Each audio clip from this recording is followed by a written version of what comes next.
Choď do psej matere. Prepáčte, hľadám inštruktora autoškoly. Trochu meškám. Dinka. Ja som Dinko a vy nemeškáte trochu, ale 20 minút. Viem, ale premávka bola hrozná. To ma nezaujíma, budete si musieť doplatiť. Dobre. Papiere. Zabudla som si ich, nechala som ich v aute. U šoféra v ruksaku. Krásne. Povedzte mi, prečo si robíte vodičky, keď máte sluhov? Aby som mohla šoférovať sama.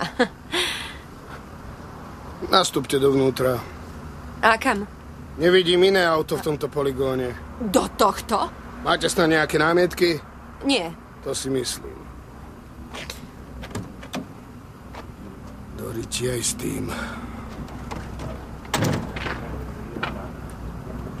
Ježišmar.